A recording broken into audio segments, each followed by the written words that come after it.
কারণে আমরা এসে গেলাম বৃন্দাকুণ্ডে। শ্রী বৃন্দা মহারানীর দিব্য অষ্টকম দিয়ে এই বৃন্দাকুণ্ড দর্শন এবং বৃন্দারানী দর্শন করতে চলেছে। এই ভিডিওর মাধ্যমে আপনারা দর্শন করছেন বৃন্দারানী এবং বৃন্দাকুণ্ড।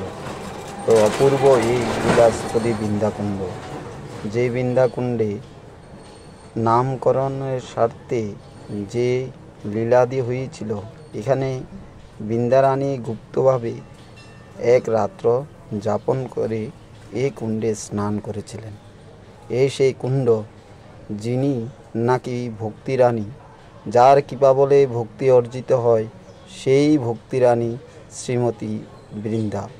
সেই বৃন্দারানীর স্নানীয় জল আপনারা আসলে অবশ্যই আচমন করে ভক্তিদেবীর কাছে প্রার্থনা করবেন এবং শ্রীকৃষ্ণ ভক্তি পাওয়ার নিমিত্তে আপনারা শ্রী বৃন্দা দেবীকে অবশ্যই জানাবেন, আমাদের কৃষ্ণ ভক্তি প্রদান করুন। আর বৃন্দারানীকে প্রণাম স্বরূপ বৃন্দা ওই তুলসী দেব্যই পিয়া ওই কেশবস্য চ কৃষ্ণ ভক্তি পদে দেবী সত্যভক্তই নমো নমঃ। এই সেই বৃন্দাকুণ্ড। এই বৃন্দাকুণ্ডের খুবই মাহাত্ম্যপূর্ণ এই লীলাস্থলী। যে স্থানে আসলে কৃষ্ণ ভক্তি প্রাপ্ত হয়, যে স্থানে আসলে বৃন্দারানীর সাক্ষাতে দর্শনে মন প্রাণ